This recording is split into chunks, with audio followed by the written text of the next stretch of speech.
Amara Jenkins stared at her phone screen, thumb hovering over the post button. This was rock bottom. Actual rock bottom. Needed. Fake boyfriend for Christmas dinner. Family extremely nosy. Budget, $5. Serious inquiries only. She closed her eyes and hit post before she could change her mind. The Rent-A-Date app was sketchy as hell, but her cousin Shanice had just announced her engagement, and Amara couldn't face another holiday as the family's successful single-career woman, code for lonely and failing at life. $23 in her bank account. Rent due in 5 days. Grandma's medication still unpaid. But $5? She could spare $5 to save face for one night. Her phone buzzed 30 seconds later. I'll do it. Send address. No profile picture. No reviews. Username, MK Chicago. Amara's stomach twisted. This was either the best terrible decision of her life or the worst. She had no idea it was both. The coffee shop smelled like burnt espresso and broken dreams, Amara's natural habitat for the past 3 years. She wiped down the counter for the 4th time, watching December snow fall against the south side Chicago streets through the steamed window. Girl, you look stressed. Marcus, her co-worker, leaned against the register. Let me guess. Family? Family, Amara confirmed, twisting one of her thick curls around her finger. She'd spent 2 hours this morning doing a twist-out. And for what? To serve overpriced lattes to people who didn't say thank you. Her phone buzzed again. MK Chicago. What should I wear? Amara blinked at the message. Most fake dates would ask what the family was like. What story to tell? This guy wanted wardrobe advice? She typed back, something nice, but not too nice. My family will roast you if you look too fancy. The response came immediately. Define too fancy. No designer labels. No watches that cost more than my car. Actually, I don't have a car, so no watches that cost more than a decent used car. 3 dots appeared, disappeared, appeared again. Understood. Pick you up at 6 p.m. tomorrow. Address? Amara sent her apartment building's location, then stared at the screen. She'd just given her address to a complete stranger from a sketchy Rent-A-Date app. Her mother would kill her. If this MK person didn't kill her first, but what choice did she have? You're doing that thing again, Marcus said, interrupting her spiral. That thing where you overthink until you convince yourself the sky is falling. The sky might actually be falling this time. It's just Christmas dinner, Amara. What's the worst that could happen? She thought about her Aunt Lorraine's passive-aggressive comments, her mother's disappointed sighs, Shanice showing off her engagement ring for the 1000th time, while everyone looked at Amara with pity. You're right, she lied. What's the worst that could happen? 24 hours later, Amara stood in her tiny apartment, staring at her closet like it held the secrets of the universe.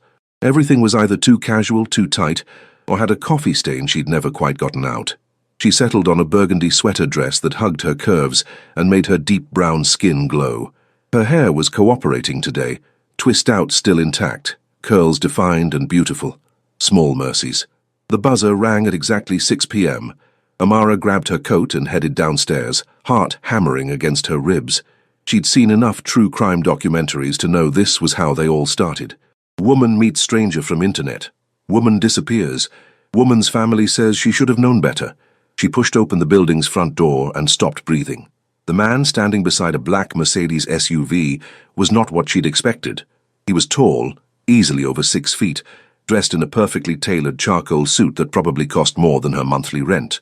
No, her yearly rent. His black hair was styled in an undercut, sharp and clean. Even from 10 feet away, she could see the intensity in his dark eyes, the angular cut of his jaw, the way he held himself like someone who'd never been told no in his entire life.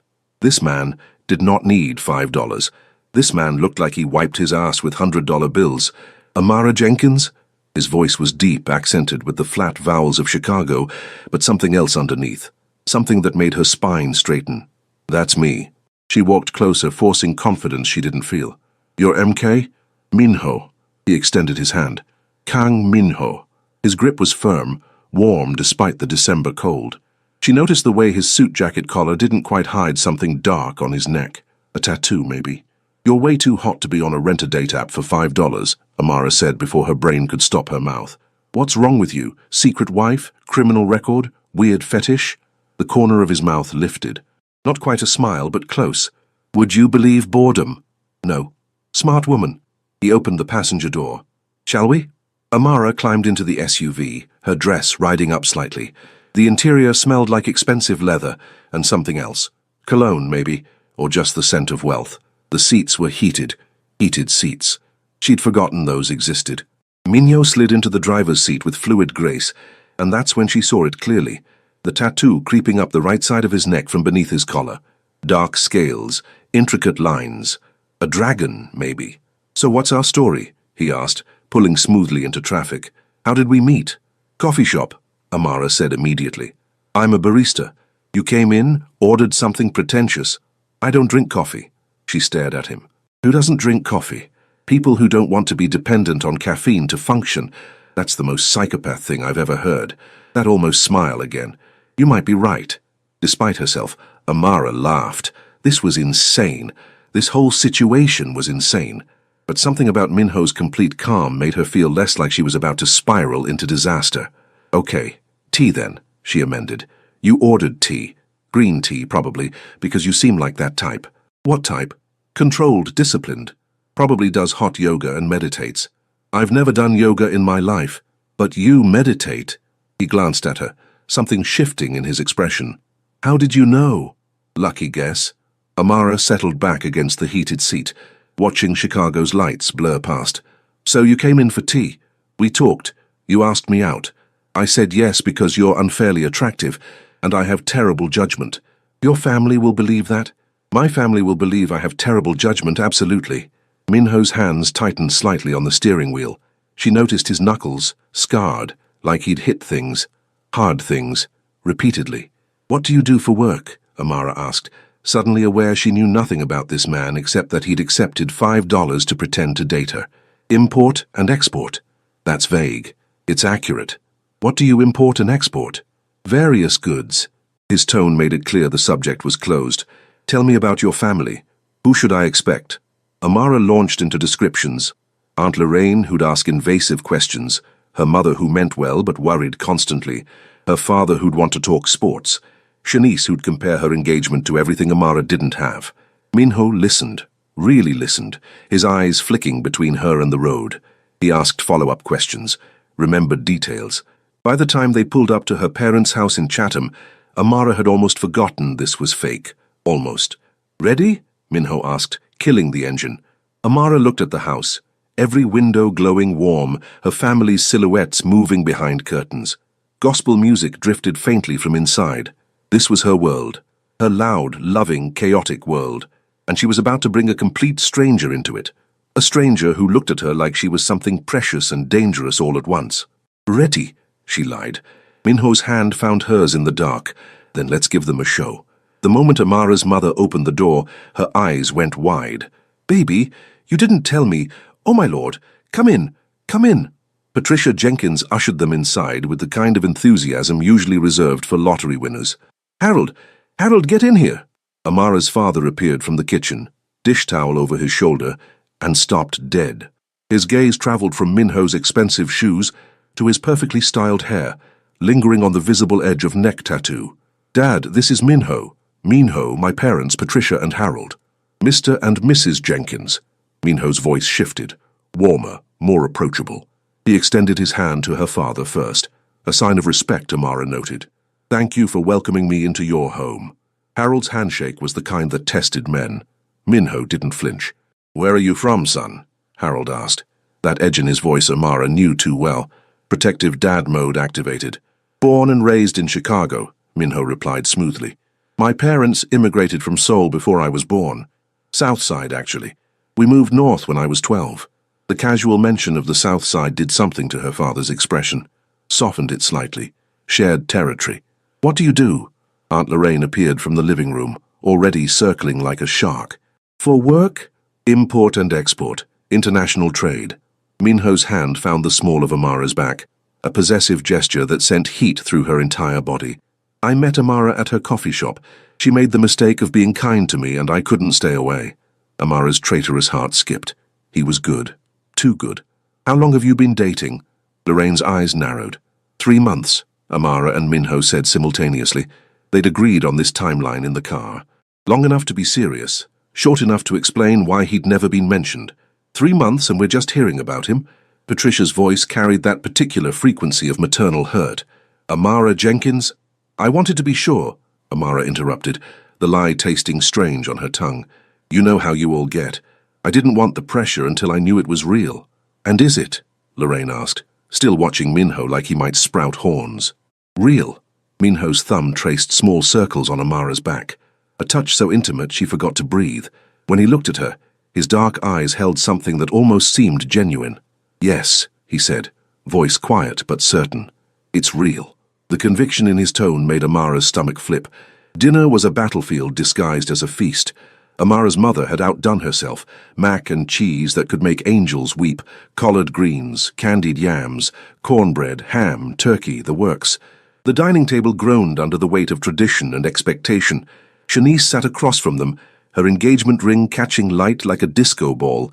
Her fiancé, Derek, was a nice enough guy who worked in finance and said actually too much. So, Minho, Shanice began, her smile sharp. Import and export, that's pretty vague. What exactly do you import? Various goods. Minho's expression remained pleasant, but Amara felt him tense slightly beside her. Depends on market demand. Recently, we've focused on Korean specialty items, traditional teas, ginseng products, beauty supplies. There's a growing market for K-beauty in the States. The lie, or was it truth, rolled off his tongue effortlessly. And the tattoo? Uncle James pointed at Minho's neck with his fork. That part of Korean culture too? Tension rippled through Minho's shoulders. Amara's hand found his under the table, squeezing. He glanced at her, surprised. It's a dragon, Minho said, his voice carefully controlled. In Korean culture, dragons represent wisdom, strength, and protection. I got it when I was 21, young and stupid. I like it, Amara said firmly, meeting her uncle's eyes. It's beautiful. Harold made a non-committal sound, but Patricia smiled. Small victory. The interrogation continued through dinner. Where did he live? Gold Coast, eyebrows raised. What car did he drive? Mercedes, more eyebrows. What were his intentions? Serious, Patricia looked ready to cry happy tears. But it was Amara's grandmother, Mama Jean, who truly tested him. The old woman had been silent all evening, watching with eyes that saw everything. When dessert came out, sweet potato pie and peach cobbler, she finally spoke. Boy, come help me to the kitchen. It wasn't a request. Minho stood without hesitation, offering his arm to Mama Jean. They disappeared into the kitchen, leaving Amara surrounded by curious stares. He's fine, Shanice whispered, leaning close. Like, illegal fine. Where did you find him? Coffee shop. Amara repeated the lie, guilt twisting in her stomach. Girl, what coffee shop? I'm about to start working there. In the kitchen, Amara could hear Mama Jean's voice, low and serious. She strained to listen.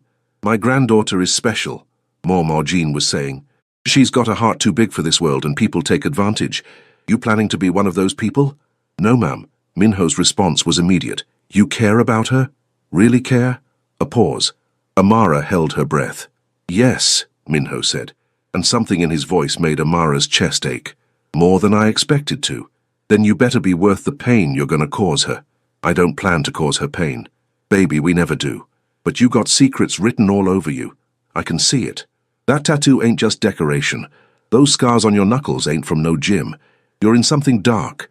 Silence. I won't let it touch her, Minho finally said. Whatever darkness I carry, I'll keep it away from Amara. You can't promise that. I can try. Mama Jean sighed, long and heavy. I suppose that's all any of us can do. But you hurt my baby girl, and I don't care how pretty you are or how much money you got. I'll end you myself. Understood, ma'am. They returned to the dining room, Mama Jean patting Minho's arm almost affectionately. Amara searched his face for clues, but he'd slipped back into that careful mask. The rest of the evening passed in a blur of laughter and music. Someone put on Charlie Wilson. Amara's father cornered Minho to talk about the Bulls, and to everyone's surprise, Minho held his own. He helped clear dishes without being asked. He complimented Patricia's cooking with genuine appreciation. He even taught Amara's young cousin a few words in Korean. By the time they left, Amara's family was half in love with him. You bring him back, Patricia whispered fiercely, hugging Amara at the door. That's a good man, baby. Don't let him go. Guilt crashed over Amara like a wave. If only her mother knew the truth, that Minho was a $5 rental, a stranger playing a role. Except it hadn't felt like playing. In the car, they drove in silence for several blocks. The performance was over. They could drop the act. So why did Amara's hand still tingle from where he'd held it during dinner? "Your family is wonderful," Minho said finally, his voice softer than before. "They liked you. Too much, probably. Is that a problem?" "It will be when I have to tell them we broke up." The words hung between them like smoke.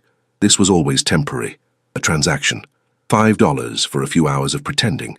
Minho's jaw tightened. "When are you planning to break up with me?" "I don't know. After New Year's, maybe. Give it a few weeks so it doesn't look suspicious right after Christmas." "Logical." "Yeah." More silence.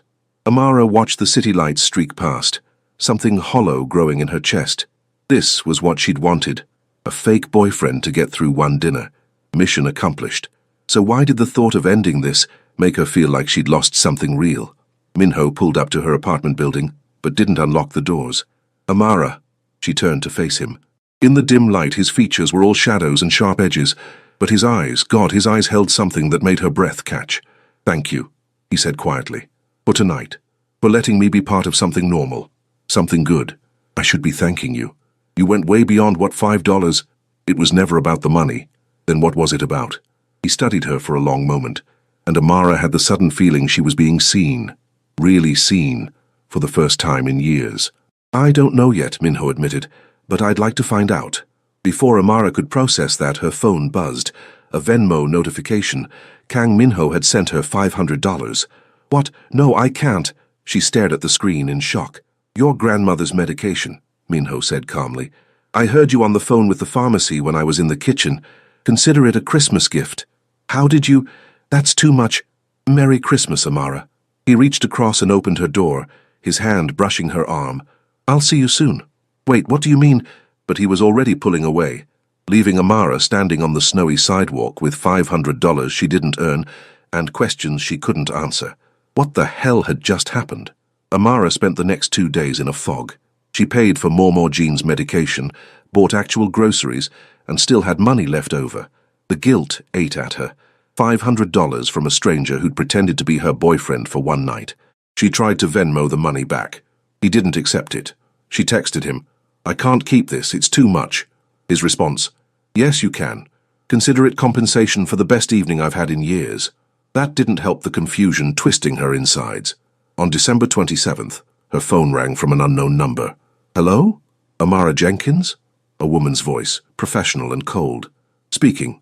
This is Detective Sarah Chen with the Chicago Police Department. I need to ask you some questions about Kang Minho." Amara's blood turned to ice. "What? Why? Are you aware of Mr. Kang's business activities? He does import and export—" "Ms. Jenkins, Kang Minho is the head of one of Chicago's most powerful Korean organized crime syndicates. His imports include illegal weapons, drugs, and contraband. We've been building a case against him for 3 years." The world tilted sideways. Amara sat down hard on her couch, phone pressed to her ear. "That's impossible," she whispered. He seemed— "Dangerous men often seem charming," Detective Chen said, not unkindly. "We have surveillance photos of you with him on Christmas. Your apartment building is being watched. If you're involved with him, you're in danger. We can offer protection if you cooperate." "I'm not involved with him. It was one dinner. I hired him from an app." "You hired a mafia boss from a dating app." When she said it like that, Amara sounded completely insane. "I didn't know who he was," Amara insisted, her voice shaking. "I just needed a fake date for Christmas. He answered the ad, that's it." Detective Chen sighed. "Ms. Jenkins, I'm going to be straight with you. Kang Minho doesn't do anything without a reason. If he spent an evening with you and gave you money, he wants something. These men don't have normal relationships. They have transactions and liabilities. He doesn't want anything from me. I have nothing. Then why is he parked across from your building right now?" Amara's head snapped toward the window. She pulled back the curtain and looked down at the street. A black Mercedes SUV sat under the streetlight. Even from 3 stories up, she could see the silhouette in the driver's seat. "Minho. Stay away from him," Detective Chen warned, "for your own safety. And if he contacts you again, call me immediately." She rattled off a phone number that Amara barely heard. The line went dead. Amara stared at the SUV, her heart hammering. A mafia boss. She'd brought a mafia boss to Christmas dinner. Her sweet church-going mother had fed a criminal mac and cheese. This was insane. This was— Her apartment buzzer rang. Amara jumped, then crept to the intercom. "Hello? It's me." Minho's voice calm as ever. "Let me up. We need to talk. The police just called me." "I know. That's why we need to talk. Please, Amara, 5 minutes." Every instinct screamed at her to refuse, to call Detective Chen back, to run. But Mama Jean's voice echoed in her mind. "You got secrets written all over you." Her grandmother had known, had seen something Amara missed. Against her better judgment, she buzzed him up. Minho appeared at her door moments later, still in that expensive suit, but looking somehow different. Tired, maybe. The mask slipping. "You're a criminal," Amara said before he could speak. "Yes. A mafia boss. The term is antiquated, but essentially yes. And you didn't think to mention this before I brought you to meet my family? Would you have let me come if I had?" "No. Exactly." Minho stepped inside, closing the door behind him. In her small apartment he seemed even larger, more dangerous. The dragon tattoo on his neck suddenly made terrible sense. "I'm sorry. I should have been honest." "Why weren't you? Why did you even accept my ad? Do you get off on pretending to be normal, slumming it with poor people?" Pain flashed across his face. "It's not like that." "Then what is it like, Minho? Or is that even your real name?" "It's my real name, and I accepted because—" He raked a hand through his hair, the first crack in his composure she'd seen. "Because I saw your post and I thought, here's someone desperate enough to ask a stranger for help. Someone honest about having $5 and nothing else. Someone real." "Real," Amara laughed bitterly. "That's rich coming from a man who lied about everything." "I didn't lie about how your family made me feel, or how you made me feel." "Stop." She held up a hand, backing away. "Just stop. The police said you're dangerous, that I'm in danger just being near you. Detective Chen is right about one thing," Minho said quietly. "Being near me is dangerous. But not because I would hurt you, because other people will use you to hurt me." "Why would anyone use me? We're not even really dating." "They don't know that. They saw us together. They saw me—" He stopped, jaw clenching. "They saw me care." The admission hung between them, fragile and terrifying. "You don't even know me," Amara whispered. "I know you pay for your grandmother's medication when you can barely afford rent. I know you work 2 jobs and still smile at rude customers. I know you twist your hair when you're nervous, and you hate disappointing your family more than anything. I know you're the kind of person who sees the best in people, even when they don't deserve it. You learned all that from one dinner?" "I learned it from watching you. I've been watching you for 2 weeks, Amara." Ice slid down her spine. "What?" "After I accepted your ad, I looked you up, found out where you worked.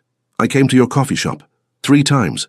You made me tea each time and smiled like I was a real customer, not someone to be suspicious of. You stalked me?" "I did my research. And yes, I realize how that sounds, but in my world, you don't meet strangers without knowing exactly who they are first. I'm not in your world. You are now." Minho's expression hardened.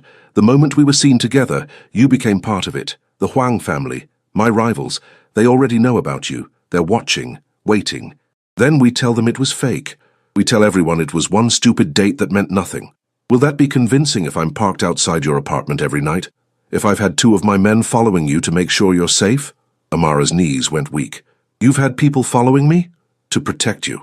That's not protection, that's—" She couldn't even finish the sentence. "This was a nightmare. You need to leave. Right now. And you need to stay away from me and my family." "I can't do that." "Yes, you can. Just go back to your criminal empire and forget I exist." "Amara, get out!" Her voice cracked, tears burning her eyes. "You don't get to do this. You don't get to come into my life, pretend to be someone you're not, and then tell me I'm in danger because of you. That's not fair." "You're right," Minho's voice gentled. "None of this is fair, but fair doesn't matter anymore. What matters is keeping you alive. I was alive before I met you. And now people who want to hurt me know you exist. They know I gave you money. They know I spent an evening pretending to be your boyfriend, and in my world, that's enough." Amara sank onto her couch, head in her hands. This couldn't be happening. 2 weeks ago, her biggest problem was affording rent. Now she was apparently a target for organized crime. "What do I do?" she asked, hating how small her voice sounded. Minho crouched in front of her, his hands carefully not touching. "You let me protect you, just for a little while, until I can convince the Huang family you mean nothing to me." "Do I? Mean nothing to you?" He looked at her for a long moment, and there was something raw in his eyes, something that looked almost like regret. "No," he admitted, "you don't. Minho, pack a bag, he said, standing abruptly. You're coming with me. My penthouse is secure. No one can touch you there. I'm not going anywhere with you. Amara, please. The desperation in his voice stopped her. I've already lost too much to this life. I won't lose you too. You don't even have me. Then let me keep you safe long enough to figure out if I could. It was the worst idea in the history of bad ideas. Going home with a man she barely knew, a criminal, a dangerous man with secrets and violence written into the scars on his hands. But when Amara looked into Minho's eyes, she didn't see a monster. She saw someone lonely, someone who'd tasted something normal and couldn't let it go, someone exactly like her. 1 week, she heard herself say, just until you fix this. Then I go back to my life and you go back to yours. Relief flooded Minho's expression. 1 week. He was lying. She was lying. They both knew it. Minho's penthouse in Gold Coast was obscene. Floor-to-ceiling windows overlooked Lake Michigan, the frozen water stretching into darkness. The furniture was all clean lines and expensive leather. Abstract art that probably cost more than Amara's student loans hung on walls painted in shades of grey and white. It looked like a magazine spread. Beautiful and completely soulless. Guest room is through there, Minho said, gesturing to a hallway. Bathroom attached. You'll have everything you need. And what about what I want, which is to go home? In a week. He shrugged off his suit jacket, and Amara caught a better glimpse of the dragon tattoo. It was intricate, beautiful in a terrifying way, scales and claws winding up his neck, disappearing beneath his collar. Are you hungry? No. You're lying. You didn't eat dinner, I can tell. How? You get this line between your eyebrows when you're hungry and trying to hide it. He moved to the kitchen, all marble and stainless steel, and started pulling out ingredients. Sit, I'll make something. You cook? My mother insisted all her children learn, said a man who can't feed himself is half a man. Despite everything, Amara found herself sitting on one of the bar stools, watching as Minho moved through the kitchen with surprising ease. He'd rolled up his sleeves, revealing more tattoos on his forearms, Korean characters she couldn't read. What do those say? She asked, pointing. Family, loyalty, honor. He glanced down at them. Ironic, considering. Considering you're a criminal? Considering I've betrayed all three at various points. He said it so matter-of-factly, like he was commenting on the weather. Amara studied him, really studied him for the first time, without the performance of Christmas dinner. The sharp line of his jaw, the way his dark eyes seemed to calculate everything, the control in every movement. This was a man who'd hurt people. She knew it instinctively. But he was also a man who'd sat through her family's interrogation with patience, who'd helped Mama Jean to the kitchen without being asked, who'd paid for medication he had no obligation to cover. Who are you, really? Amara asked quietly. Minho's hands stilled on the cutting board. That's a complicated question. I've got time. You're holding me hostage in a penthouse. Might as well get to know my captor. You're not a hostage. What am I then? He looked at her, something unreadable in his expression. I don't know yet. He returned to cooking, and after a moment, the smell of garlic and sesame oil filled the kitchen. Amara's stomach growled traitorously. My father came to Chicago with nothing, Minho said suddenly, his voice low. He worked in a restaurant, saved every penny, sent money back to family in Seoul. He wanted the American dream. What happened? The American dream doesn't exist for everyone. He was cheated by his business partner. Lost everything. The stress killed him, heart attack when I was 15. Minho's knife work was precise, controlled. My mother had to work 3 jobs, my younger sister had to drop out of school, and I learned that playing by the rules only works if everyone else is playing the same game. So you became a criminal. I became a survivor. I started small, collecting debts for a Korean businessman in the neighborhood. I was good at it. Scary enough to get people to pay, smart enough not to get caught. By the time I was 20, I was running my own crew. He plated the food, some kind of Korean stir-fry that looked and smelled incredible, and slid it across to her with chopsticks. And now? Amara asked, picking up the chopsticks awkwardly. Now I'm the head of an organization that controls half the Korean district and has connections throughout the city. I import what people want and can't get legally. I protect business owners from other predators. I employ people who can't get jobs elsewhere. He met her eyes. I'm not a good man, Amara, but I'm not a monster either. The police seem to think otherwise. The police think in black and white. The world is grey. Amara took a bite of the food and almost moaned. It was perfect, savory, slightly sweet, with just enough heat. This is incredible. It's my mother's recipe. Bulgogi, Korean beef. She used to make it every Sunday. Used to. She passed 3 years ago, cancer. I'm sorry. Don't be. She lived long enough to see me buy her a house, to see my sister graduate college. That's more than my father got. They ate in silence for a while, and Amara tried to reconcile everything she knew about this man. Criminal, chef, son who'd bought his mother a house, dangerous stranger who'd given her $500 for medicine. Why did you really accept my ad? She asked finally. And don't say boredom. Minho set down his chopsticks, his expression shifting to something vulnerable. 3 months ago, my family started pressuring me to marry, not for love, for alliance. There's a daughter of another organization in New York. The marriage would strengthen both families, expand territory, increase profit. But you don't want to marry her. I don't even know her. And the idea of spending my life in a transaction disguised as marriage. He shook his head. When I saw your post, I thought maybe I could have one night of something real, something that wasn't about power or money or alliances, just a woman who needed help and was honest enough to ask for it. But I was asking you to fake it. At least you were honest about the fake. My entire life is performance, playing the role of dutiful son, ruthless boss, perfect candidate for arranged marriage. With you, at dinner with your family, I got to be someone different, someone almost normal. You can never be normal, Amara said softly. Not with this life. I know. His hand moved across the counter, stopping just short of touching hers. But for a few hours, I could pretend. Amara's phone buzzed. Her mother. Baby, we haven't heard from you in days. Is everything okay? Is Minho taking good care of you? Guilt crashed over her. She typed back, Everything's fine. Just busy. Love you. You haven't told them, Minho observed. Told them what? That my fake boyfriend is actually a crime boss who's keeping me in his penthouse because rival gangs might target me. That'll go over great at Sunday dinner.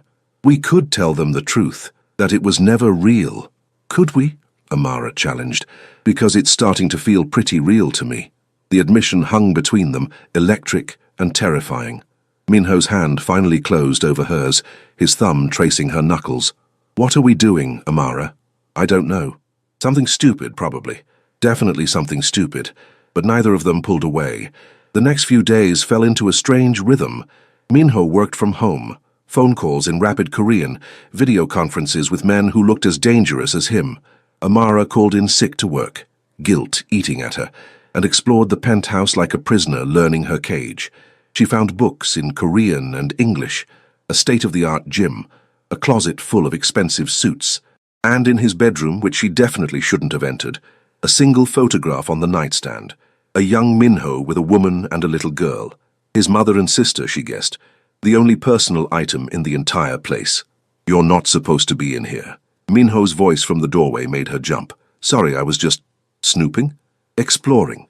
He moved into the room, and Amara became acutely aware they were standing next to his bed. A massive bed with black silk sheets that probably cost more than her monthly rent. That photo was taken 2 weeks before my father died, Minho said, picking it up. My mother wanted a family picture. She had a feeling, I think, like she knew time was running out. You look happy. I was 12. I didn't know yet how cruel the world could be. And now I'm the one people are afraid of. He set the photo down, his eyes meeting hers. Does that scare you, being alone with me? Amara should say yes, should back away, should remember all the warnings from Detective Chen. Instead, she stepped closer. I think you scare yourself more than you scare me.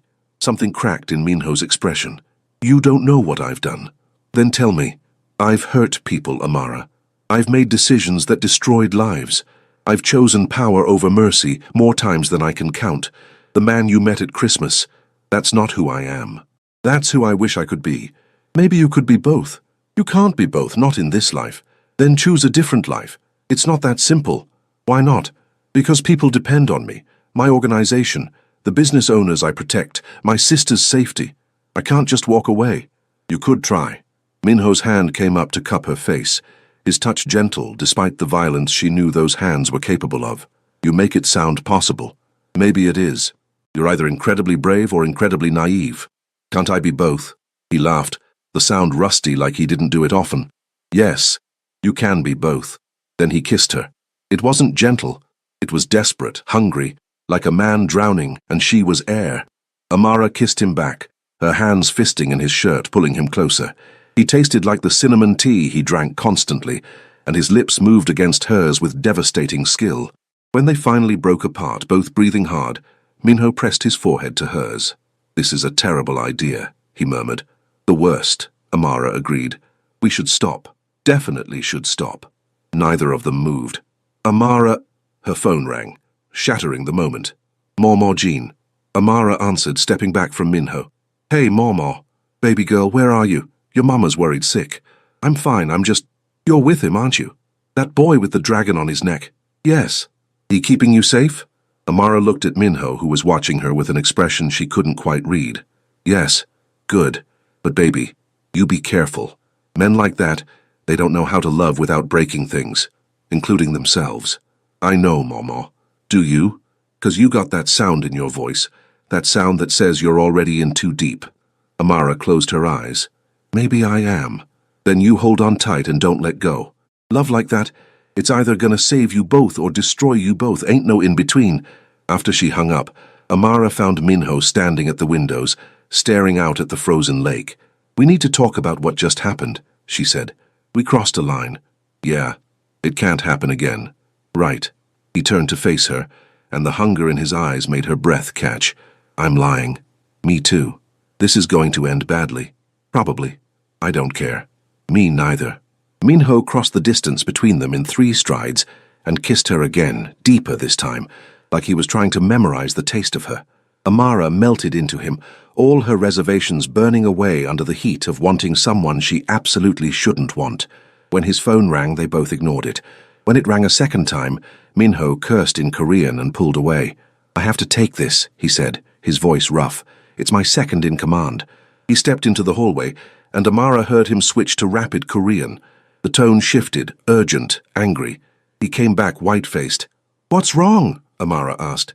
"The Huang family just made their move." "What does that mean?"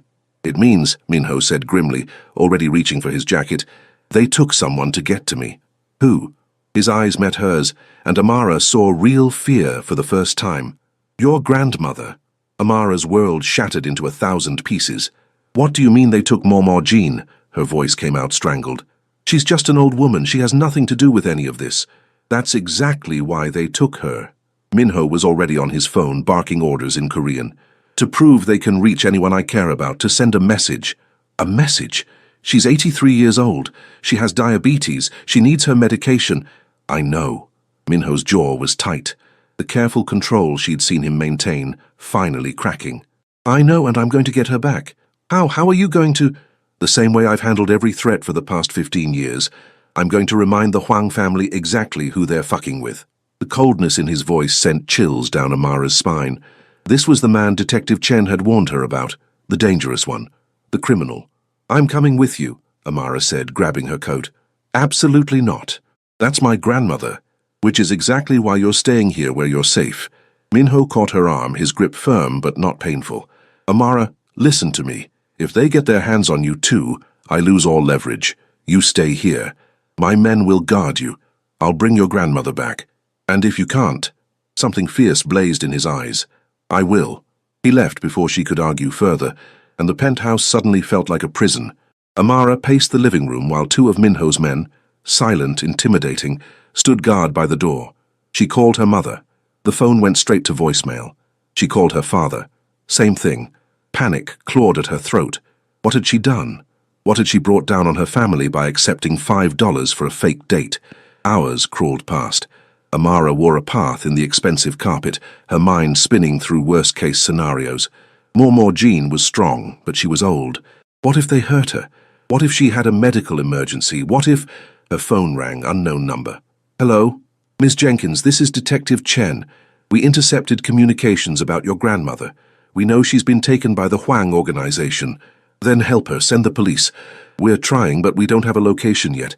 If you know anything, if Kang Minho contacted you, he's gone to get her back. Ms. Jenkins, if Minho confronts the Huangs, people will die. This is exactly the kind of gang violence we've been trying to prevent. You need to tell us where—" Amara hung up. She didn't trust the police, didn't trust anyone except the criminal who'd kissed her like she was oxygen. God, she was so stupid. Her phone buzzed with a text. "Minho, I have her. She's safe. coming back now. Relief so intense it made her dizzy washed over Amara. She sank onto the couch, hands shaking. 30 minutes later, the penthouse door opened.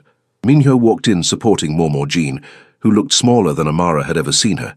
There was a bruise on her cheek. Her hands trembled. "Momo!" Amara ran to them, tears streaming down her face. "Oh my God! Are you okay?" "I'm fine, baby, just shaken up." Momo Jean's voice was steady, but Amara could see the fear in her eyes. "This young man got me out before they could do anything worse." Amara looked at Minho, really looked at him. His white shirt was torn, splattered with blood. Not his, she prayed. His knuckles were raw and bleeding. The dragon tattoo on his neck seemed more prominent, like the violence had brought it to life. "What did you do?" she whispered. "What I had to." His voice was flat, empty. "The Huangs won't touch your family again, you have my word." "Minho, I need to clean up." He turned toward the hallway, moving like every muscle hurt. "Make sure she has everything she needs. I'll call a doctor." "Boy, wait." Momo Jean's voice stopped him. "Come here." Minho turned slowly and Amara saw the wariness in his eyes. Like he expected judgment, condemnation. Momo Jean reached up and patted his bloodied cheek gently. "Thank you for keeping your promise." "What promise?" Amara asked. "In the kitchen at Christmas," Momo Jean said, still watching Minho. "He promised to keep you safe. And he did. Even when it meant becoming the monster, he tries so hard not to be." Minho's expression cracked just for a second, and Amara saw the cost of whatever he'd done tonight, saw it carved into the lines around his eyes, the set of his shoulders. "I'll send in the doctor," he said quietly, then disappeared down the hall. Amara got Momo Jean settled in the guest room, fussing over her until the old woman swatted her hands away. "Stop clucking like a mother hen. I'm fine. You have a bruise. I've had worse from falling in my own bathroom. Baby, sit down." Amara sat, and Momo Jean took her hands. "That boy loves you," she said simply, "and you love him." "Mama, it's complicated. Love always is. But I saw his face when he came for me. I saw what he was willing to do to keep me safe, because I matter to you. That's not fake, baby girl, that's real as it gets. He's a criminal, he's dangerous. He's a man who's been surviving in a world that chews people up and spits them out. He's done bad things, yes, but he's also the man who sat through your aunt's interrogation with patience, who paid for my medicine without being asked, who just risked everything to save an old woman he barely knows. What am I supposed to do with that? You love him anyway, or you let him go, but you don't get to pretend you don't have a choice." After the doctor came and went, after Momo Jean fell asleep, Amara went looking for Minho. She found him in his bedroom, standing at the window in clean clothes, his hands bandaged. The bloody shirt was gone, but she could still see the violence on him, in the tension of his shoulders, the hard line of his jaw. "Is she really okay?" he asked without turning around. "Yes, thanks to you." Amara stepped closer. "What did you do to the Huangs?" "I made them understand that touching your family was a death sentence." "Did you kill anyone?" A pause. "Do you want the truth?" "Yes." "No. But I hurt them badly enough that they'll think twice before coming near you again, and I've made it clear, publicly clear, that you and your family are under my protection. In my world, that's an ironclad guarantee. So I'm yours now? Just like that?" Minho finally turned to face her. "You were always going to be mine, Amara. From the moment you opened your door on Christmas and looked at me like I was worth more than $5. That's insane. Probably." He moved closer and Amara's breath caught. "But it's true anyway. I don't know how to do this, how to be someone who gets to have something good. I don't know how to love without destroying, but I want to try. For you. This isn't a romance novel, Minho. You can't just decide we belong together because you feel something. Then tell me you don't feel it too. Tell me this is still fake and I'll walk away. I'll make sure you're protected, that your family is safe, but I'll walk away and let you have the normal life you deserve." Amara looked at this man, this dangerous, complicated, impossible man, and tried to imagine her life without him in it. She couldn't. "I can't tell you that," she admitted, "because I do feel it, and I hate that I do because you're everything I shouldn't want. I know. You're a criminal. I know. The police are watching me because of you. I know. My family is going to have questions I can't answer. I know. And I'm still standing here like an idiot wanting to kiss you." Minho's expression softened. "Then kiss me. This is a terrible idea. The worst. We're going to regret this. Definitely." Amara closed the distance between them and kissed him hard, pouring all her fear and anger and impossible feelings into it. Minho kissed her back like she was salvation, his hands cradling her face with devastating gentleness. When they finally broke apart, he pressed his forehead to hers. "I can't promise you easy," he murmured. "I can't promise you normal, but I can promise you that I will protect you and your family with everything I have, that I will never lie to you again, and that I will spend every day trying to be worthy of you." That's a lot of promises from a man who just beat people up for a living. "I'm an overachiever." Despite everything, Amara laughed. "You're insane." "Probably." "Is that a yes? A yes to what?" "To us. To trying this. To—" He hesitated, vulnerability flickering across his face. "To being mine." Amara thought about Detective Chen's warnings, about her mother's expectations, about the safe, normal life she'd always imagined. Then she thought about Momo Jean's words. "Love like that, it's either going to save you both or destroy you both." "Okay," she heard herself say. "Okay, yes, I'm yours." "You're mine now," Minho said, and there was something fierce and possessive in his voice that should have scared her, but instead made her feel claimed in the best possible way. "And you're mine," Amara countered, "which means no more arranged marriages, no more keeping secrets, and you're coming to Sunday dinner at my parents' house like a normal boyfriend. I don't think I've ever been to a Sunday dinner." "Well, you're about to, and you're bringing dessert. Demanding. You said you wanted to try. This is me letting you try." Minho kissed her again, softer this time, like she was something precious. "I'm going to disappoint them." "Probably, but they'll love you anyway. That's how family works." "I don't know how family works." "Then I'll teach you." They stood there in the darkness, holding each other like lifelines, and Amara knew this was crazy. Knew she was choosing chaos over safety, danger over normal. But when Minho looked at her like she hung the moon, she couldn't bring herself to care. Outside, Chicago glittered with Christmas lights and snow. Inside, a mafia boss held a barista, like she was the most valuable thing in his world. And maybe, just maybe, love didn't have to make sense to be real. Christmas in the Jenkins household was chaos, as always. But this year, Amara watched from the kitchen doorway with a smile as Minho, dressed in a simple black sweater that still probably cost more than her rent, taught her young cousins basic Korean phrases. The dragon tattoo on his neck was visible, and no one batted an eye anymore. "Say saranghae," he instructed patiently. "It means, I love you." "Saranghae," the kids shouted, and Minho's smile was genuine, soft. He'd smiled more in the past year than probably his entire life before. Amara liked to think she had something to do with that. "Your young man is fitting in well," Momo Jean said, appearing beside Amara with a knowing look. "Told you love would save or destroy you both." "It's saving us," Amara said firmly. "Slowly, but it is." Minho had been true to his word.